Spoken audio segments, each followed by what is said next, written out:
விழிப்புணர்வு ஏற்படுத்துறதுல அருகில் இருக்கிற கேரளாவில் அண்மையில் நடந்து முடிஞ்ச தேர்தல் வாக்குக்கு காசு கொடுக்கப்பட்டதா இலவச அறிவிப்புகள் இதே காங்கிரஸ், இதே பாரதிய ஜனதா, இதே கம்யூனிஸ்ட் கட்சிகள் தான் இங்க இருக்குது. ஏதாவது இலவச அறிவிச்சிருக்கா? மேற்கு வங்கத்தில் அம்மா மம்தா அப்படிதான் இந்த ஒரு ஏக்கர் நிலம் எவ்வளவு? 10 லட்சம் ரூபா.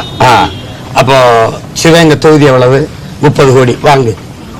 அப்படிதான் மொத்தம் தமிழ்நாடு மொத்தமா வேலை பேசுறா 15,000 கோடி இல்ல 20,000 கோடி. அப்படிதான் நடக்குது. தேர்தல் ஒரு பேருக்கு ஜனநாயகம்னு வச்சு நடத்திக்கிட்டு இருக்கோம். பெண்கள் வாக்கு அதிகமாக இது வரைக்கும் அதுக்கு பெருமை தான் அடையணும். ஏன் வருந்துறீங்க? பெண்கள் வாக்கு அதிகமாகுது, நிறைய பேர் ஓட்டு போட வராங்க. இல்லை, பெண்கள் வாக்கு அதிகமாக இருக்கிறனால மாற்றம் இருக்குமா? இது வரைக்குமே இப்போ 48 45 மேலே கிராஸ் ஆயிடுச்சு. வாக்குப்பதிவு இந்த தடவை அதிகமாக இருக்கும் அப்படின்னு எதிர்பார்க்குறாங்க எல்லாரும். வாக்குப்பதிவு அதிகமாக இருக்கிறது எப்படி காட்டும்? இருக்கணும்.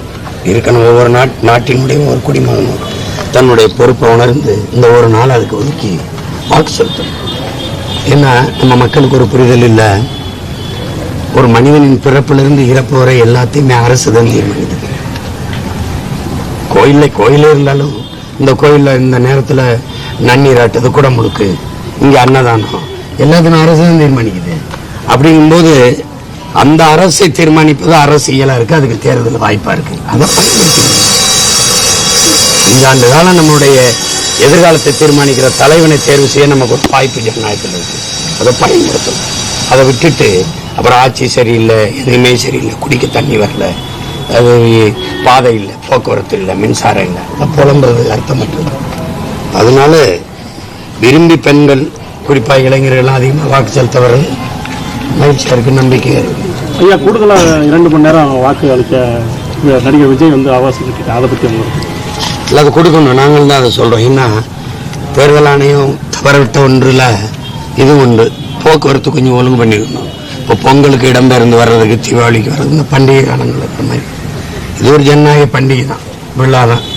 அப்படிங்கும்போது மக்கள் வாக்கு செலுத்த ஒவ்வொரு இடத்துல இருந்து போவாங்க. அதுக்கு தகுந்த போக்குவரத்தை ஏற்பாடு செய்யலை. அதனால வெளியூரில் இருக்கிற பிள்ளைங்க இங்கே வந்து வாக்கு செலுத்திட்டு போகிறதுக்கு கஷ்டமாக இருக்குது. இதுவரை அந்த தகவல் உங்களுக்கு எப்படி சார் இருக்கு? தமிழ்நாடு நிலவரம் நீங்க தான் எனக்கு சொல்றீங்க. நான் உங்க கூட தான் உங்களுக்கு வர தகவல் வேற நீங்க சொல்றாரு பெண்கள் அதிகமாக வாக்கு செலுத்துறாங்க. யூனிவர்சல் பேசிக் சிஸ்டம், அதாவது ஒரு மனுஷனோட அடிப்படை வருமானத்துக்கு அடிப்படையில தான் அது அமைஞ்சிருக்கு. இலவசம் அப்படின்னு சொல்ற மேதையாரு அந்த மேதை சொல்லுவாப்ல. அவர் சொல்லுவாரு இலவசம் கொடுத்து நாட்டை 196 லட்சம் கோடி கடனாக்கிட்டு ஒரு நாட்டை இந்த மாதிரி தலைவர்கள் இருந்தா நாடு வழங்குமான்னு பாருங்க. எங்க இருக்கு யூனிவர்சல்? இதுல எங்க இருக்கு? நீ கடன் பெற்ற, நீ இலவசம் கொடுத்த, என்ன கல்வியை தரம் உயர்த்தி கொடுக்க முடிஞ்சதா? உங்களால கொடுக்க முடிஞ்சதா? மருத்துவத்தை ஐயா சிதம்பரத்துக்கு கிடைக்கிற மருத்துவ சீமான் கிடைக்குமா? கிடைக்குமா? உங்களுக்கு உங்க குடும்பத்துக்கு கிடைக்கிறது எங்க ஆத்தாள பொண்ணு கிடைக்குமா? அப்புறம் என்ன ஜனநாயகம், என்ன நாடு வச்சிருக்கீங்க? உங்க மகன் எங்க போய் படிச்சாரு? உங்க பேரன் பேத்தி எங்க படிக்குது? உங்க பேத்தி எங்க படிக்குது? அப்புறம் என்னத்தையாவது பேச்சுக்கிறது இலவசம்ங்கிறது வளர்ச்சியா? எதுல இருந்து கொடுப்பீங்க? எங்க இருந்து எடுப்பீங்க இழக்கிற பணத்தை? அதுக்கு பதில் அவர் சொல்வாரா? கடன் வாங்கி அந்த நாடு என்ன செய்யுது? இலவசமா கொடுக்குது.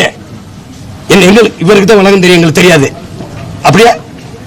என்ன பேசிக்கிறீங்க? எந்த நாடு? எல்லா நாடும் கல்வி, மருத்துவத்தை, குடிநீரை தரமா தூய்மை கொடுக்குதா இல்லையா? மருத்துவத்தை கொடுக்குது, தரமா கொடுக்குது, தடையற்ற மின்சாரம் கொடுக்குது. நீங்க கொடுத்துருக்கீங்களா? போக்குவரத்து இருக்கா? உங்க ஊர்ல இருக்கா? பாதை இருக்கா? இப்ப நான் எத்தனை கிராமங்களை வாக்கு சேகரிக்கும் போது அண்ணன் மின்சாரமே இல்லை, இப்படி திரும்பி பாருங்க, இருட்டா இருக்குன்னு. அப்புறம் நீ வாங்க, கடனை வாங்க, என்ன கொடுத்தாங்க மக்களுக்கு? என்ன கொடுத்தீங்க? அதான் முக்கியம். ஒரு நாட்டின் அடிப்படை செல்வம் தான் அறிவு செல்வம் தான் அடிப்படை, ஆகப்பெரிய செல்வம்.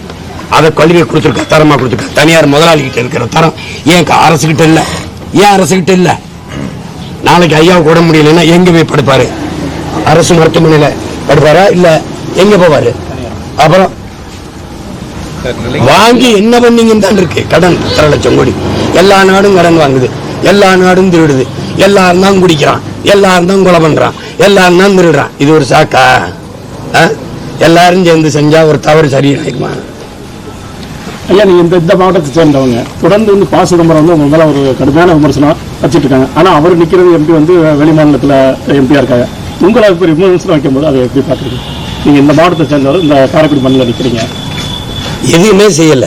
இந்த நாட்டுல இவ்வளவு உயர்ந்த பதவியில போய் என்ன செஞ்சிருக்காரு சொல்லுங்க. லல்லு பிரசாத், அம்மா மம்தா அவங்க எல்லாம் மத்திய அமைச்சரா இருக்கும்போது அந்தந்த மாநிலத்துக்கு செஞ்சதை நான் சொன்னேன், நீங்க பயந்துருவீங்க. அவ்வளவு அருமையா செஞ்சாங்க. இவர் என்ன பண்ணாரு, 3 முறை இருந்து நிதியமைச்சராக இருக்கும்போது வங்கி திறக்கிறேன்னாப்புல, கட்டிக்கிற அங்கேயும் லுங்கி மேல போட்டு அங்கேயும் இல்லாம எங்களுக்கு எதுக்கு, எங்க ஆத்தலா பொண்ணுக்கு வங்கியை திறக்கணும் சொல்லுங்க. ஒரு அடிப்படை வசதி இல்லை, ஒன்னும் செய்யல. ஒரு என்னத்துக்கு சொல்லுங்க. நீங்க உள்துறை அமைச்சராக இருந்து சாதிச்சது என்னை கனடாலையும் அமெரிக்காலையும் கை பண்ண வச்சது, என் கடவுள் சிட்ட 14 வருஷம் முடக்குனது. வேற என்ன சாதனை செஞ்சீங்க சொல்லு. இளைஞர்கள் வாக்கு அதிகமாக எங்களுக்கு சாதனை இந்த புதுசாக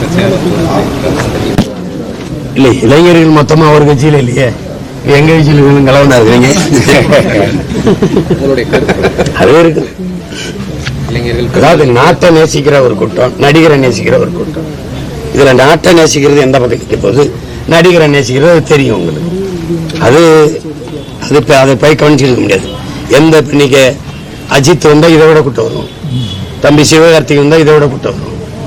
நீங்க பீகார்ல போய் அந்த புஷ்பா பாட்டு வெளியிட போனாப்ப, பீகாருக்கும் அவருக்கும் சம்பந்தம் இல்லை, 15-20 லட்சம் பேர் கொண்டா.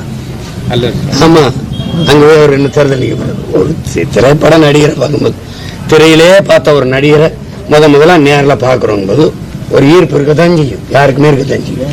யாருமே வேணாம். இந்த இப்ப திரைப்பட நடிகை, புகழ்பெற்ற நடிகை குட்டி ஒண்ணு இல்லை, சேலத்துல விவசாயிகள் போராட்டம்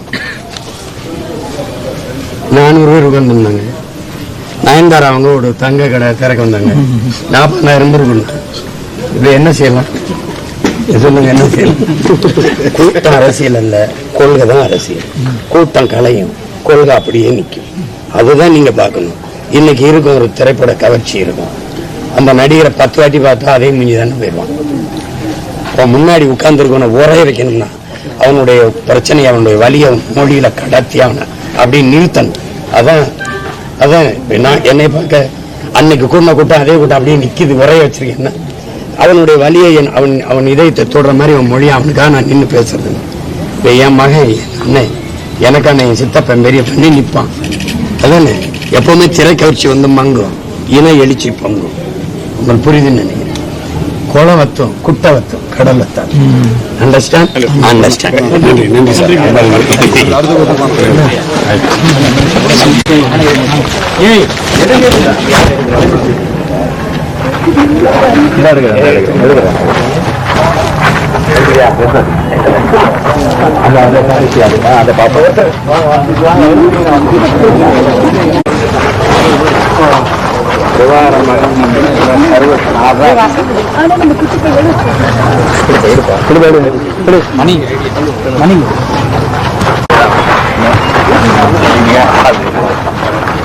எந்த ஒரு பிள்ளைங்க அப்பா